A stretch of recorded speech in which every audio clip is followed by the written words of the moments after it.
Yeah. So a lot of great educators and thinkers have talked about how the education system needs to change and how we need to nurture all these like key skills amongst youngsters to really equip them for the world. But many a times it's usually like a demand and supply issue where educators are nurturing young talent in a way to make them more employable and to maximize their individual return in the outside world. So do you think that the Indian employment and economic and social environment really rewards kids to think out of the box? And how does a parent or an educator get past this conundrum that we see day to day? Well, Arushi, first of all, and Thomas, first of all, it is a pleasure to talk to you too. Yeah. Most developed nations have solved both these problems. That is, to educate its youngsters, to equip them to become employable. That is the first objective. And at the same time, instill in them abilities of critical thinking, questioning, curiosity, proactive problem solving, and thinking out of the box. Now, these attributes cannot be developed in isolation of each other.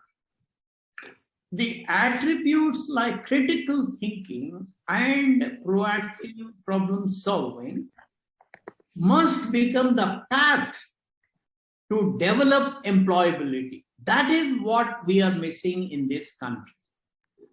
So the key thing that we have to do is to ensure that the attributes like critical thinking and proactive problem solving become the path to develop employability.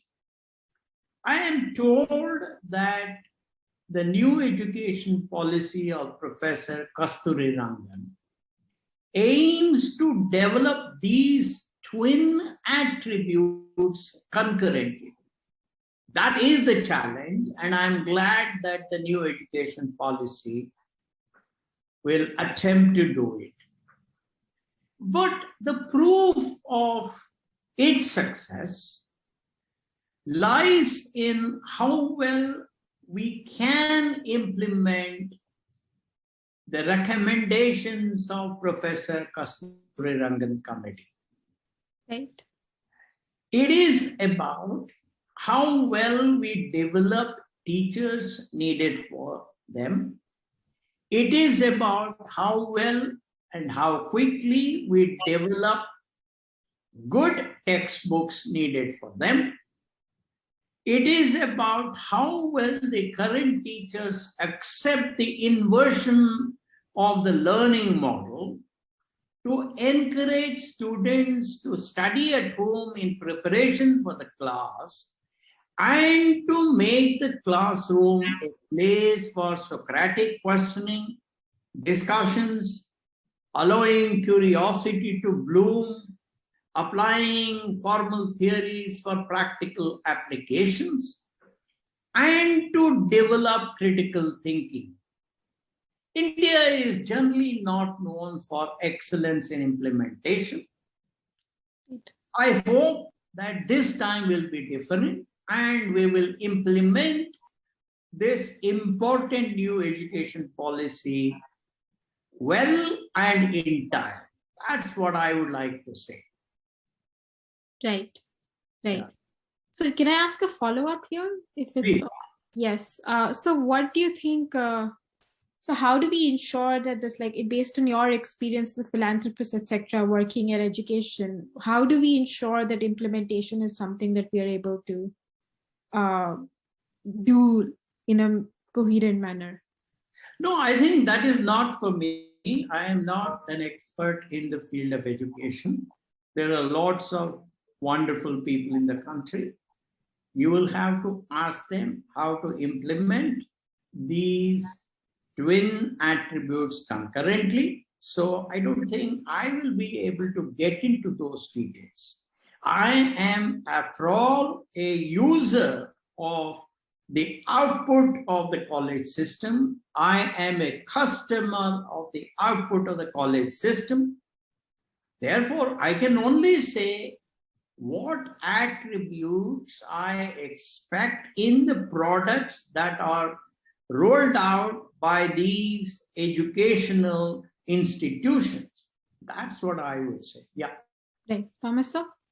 Basically, India has a lot of scientific talent, which is not really necessarily reflected in the number of patents that we issue. So from your experience, what are the areas where strategically we can become major contributors in driving patent and therefore innovation and growth, since we have the talent? First of all, Thomas, I do not measure our success by the number of patents and papers. Okay. They are essential, but they're not sufficient. Right. A nation's success is measured by what outcomes it has achieved, whether it has solved its own grand challenges and brought prosperity, health, and happiness to its citizens. That's how we should measure, not by papers and patents. Now, on that count that I talked about just now, right, we have not done as well as we would have liked. However, we have had some improvements. Our agriculture productivity has improved thanks to Professor Swaminathan. right, And we seem to have solved the problem of food shortage, at least for the coming few years. However, we are still high on the hunger index. Remember that. right. We have overcome polio, measles, tuberculosis, and several other diseases that plagued this country for long. We have developed a vibrant software services industry that generates a net foreign exchange of anywhere between 90 billion US dollars and 100 billion US dollars. We have developed our own vaccine for COVID-19. Right. We have sent satellites into space. However, these achievements have all happened due to a very small set of accomplished people with high aspirations and a culture of meritocracy, hard work, honesty, excellence, discipline, and high accomplishment. Thomas, therefore, there is a need for reorienting our culture so that the majority of our people buy into a culture of high aspiration, meritocracy, excellence, honesty, hard work, discipline, hierarchy of ideas rather than hierarchy of age, proactive problem solving, curiosity, openness to accept criticism, ability to accept people and nations that have performed better than us, and the ability to accept truth, however bitter that is. Unless we create such a culture, it will be difficult for us to transform the mindset of our talent to solve our own grand challenges. If we accept such a culture, then we can think of becoming leaders in some fields. I think it is too early to talk of becoming leaders at this point of time. Okay. Right. Ayushi? Right. So even within the field of sciences, interdisciplinary dialogue or a collaboration between specialties has become the need of the hour.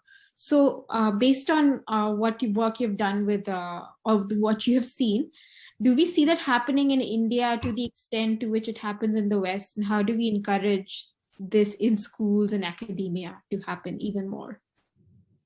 Thanks.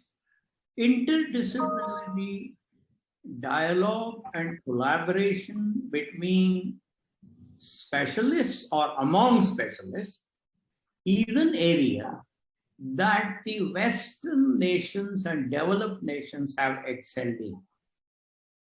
Today's problems, as you people know better than I do, are grand problems that connect several disciplines and need such collaboration.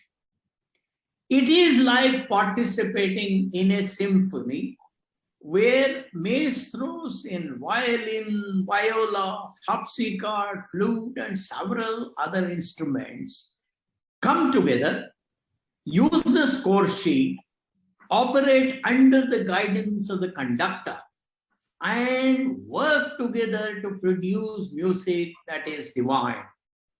India is rather weak in teamwork. Even Jugalbandi, that is the coming together of two equal maestros, is often seen as a competition between the two maestros rather than collaboration. Right. So we have to learn from nations that have mastered teamwork. We are slowly learning to work in teams of specialists. The global delivery model of Infosys, enunciated in the 80s, is based on collaborative, distributed development of software. It brings together a large team of specialists with various competencies and located in different parts of the country or even the world to come together as a team to solve a grand problem. The beauty of GDM is that it spans continents, it overcomes the limitations of time zones, and it even creates a 24-hour workday, thereby improving the productivity of the team. So therefore, the need of the day is for our research institutions to create a virtual network of specialists from different disciplines to form such close-knit teams to work together and to solve grand challenges of our country. This requires tools to communicate problems and to report progress of each group, tools to create a database of reusable body of knowledge to improve work productivity and avoid reinventing the wheel, a culture of admitting failures and seeking suggestions from others in the network, and the ability to offer suggestions courteously and without condescension to colleagues who are stuck with a problem.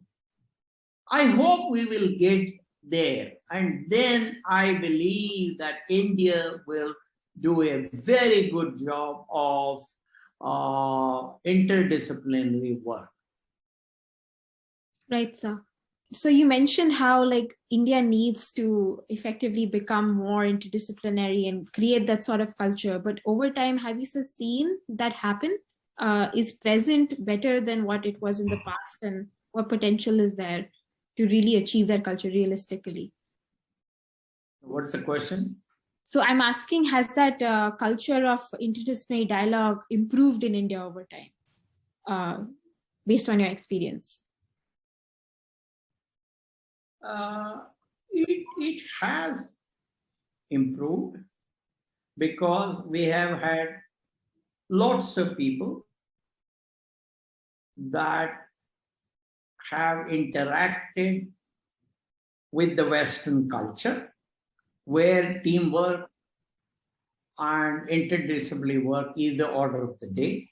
So there are a lot of people who have done their PhD and post-PhD work, and they have come back to India. So therefore, it is slowly improving, but this is a huge cultural problem. I would not say that we have overcome this lacuna, but we are slowly moving towards a solution. Right. Right. That's what I would say. Yeah. Yeah. Very interesting thoughts, Mr. Murthy. So, the next question we had was, what do you think is the potential that India has in becoming the next technological and innovation leader? For example, in the COVID level crisis happened and there was a lot of innovation that happened. Do you think we could become, leaders in averting or solving such crises, going forward? I'm very reticent to use superlatives and to use words like leaders. Right. I'm not used to it. Our country is making reasonable progress. Right. But we are still a long way off from becoming leaders in inventions and innovations. Right. Right. My own position is that we have to be humble. Humility is what will help us to learn from people who have performed better than us. Right. I would be very happy if the country can solve its grand challenges before we think in terms of global leadership in any area. Let me talk about a few grand challenges we have. Right. Our air is toxic. This has been going on for the last 50 years. Every winter there is problem in Delhi. Yes. I mean, it's not the first time. Yes. But we have still not found a workable solution. Yes. There is serious scarcity of potable water in the country. Our agricultural productivity has to improve considerably so that we can shift workers from agriculture to low-tech manufacturing and services. As you know, about 40 to 42% of our population is involved in agriculture and related areas, while adding only 15% to our GDP.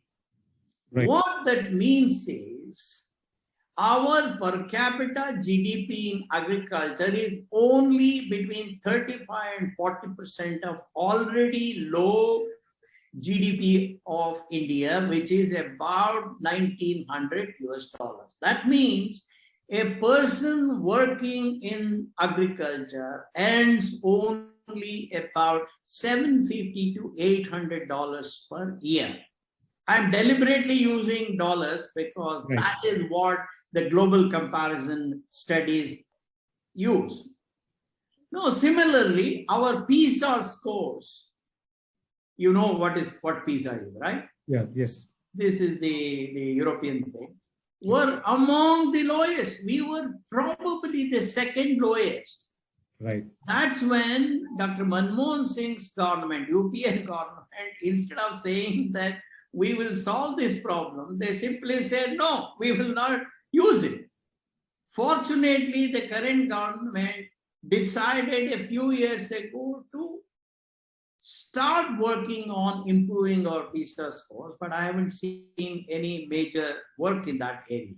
Right. No, we rank low in public health, even when compared with most developing countries. So I personally feel that there is a little bit of humility that is called for. Okay. I will be happy if we can overcome at least a few of these problems in my lifetime. Right. What levers do we have to solve these serious problems? There are two levers. The first is to create an environment of positivity and enthusiasm and total freedom for our young researchers and professionals. The second is to bring a competent, transparent, and accountable bureaucracy with a focus on speed of action.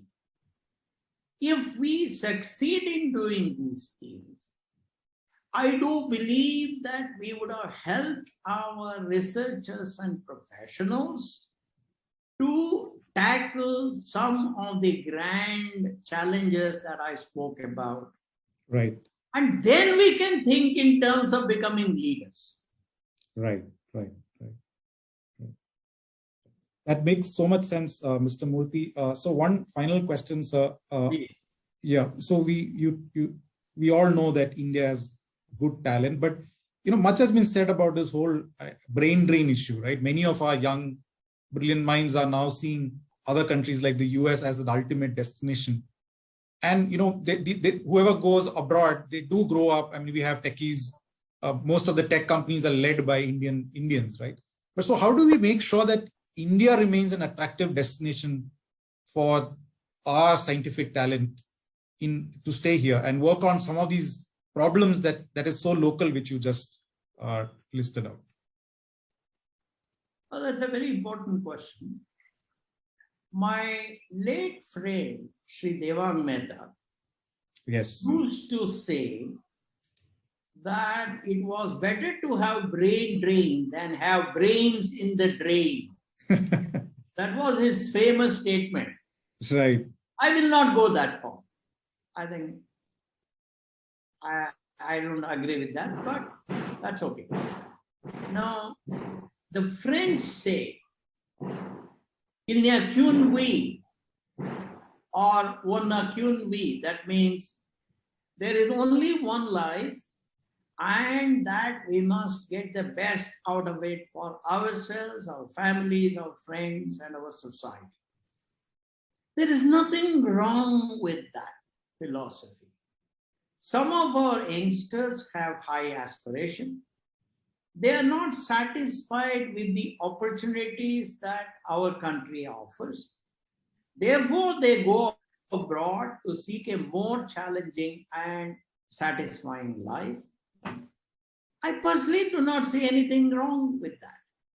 All that I would wish them is that they become model and productive citizens of whatever society they choose to live in, and to raise the image of India in every one of their actions.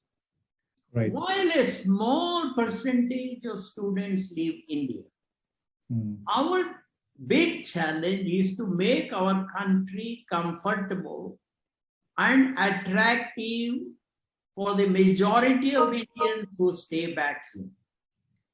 After all, we are a nation of 1.4 billion people. Right. Let us worry about 99.9999% of the people who stay here. Right. Let us make their life more comfortable. What are they asking? All that they are asking for are very simple stuff. They want reasonable quality of air, water, clean and reuse, and reasonable quality healthcare. They want safety for women and children. They want affordable housing. They want reasonable quality transportation. They want reasonable quality schooling and college education for their children.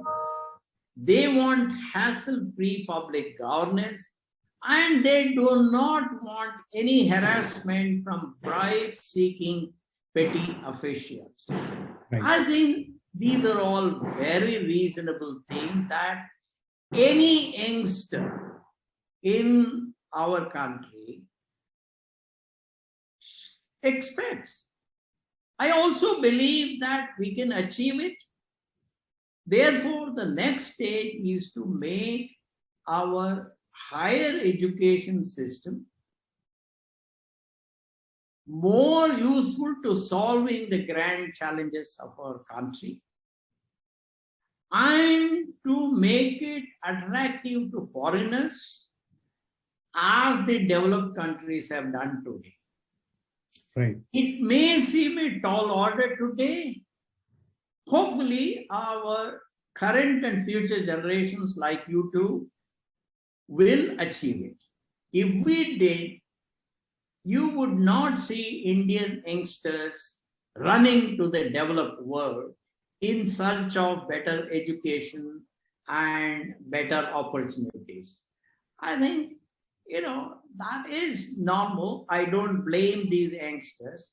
Therefore, there is a lesson in these youngsters going abroad for all of us, and that is make our country reasonable to live in. Then automatically they will all stay back in India. Let me tell you one thing. I have not come across a single non-resident Indian, not one, who does not pine to go back and settle down in India, Right. who is not ready to do whatever little he or she can do to make India a better place.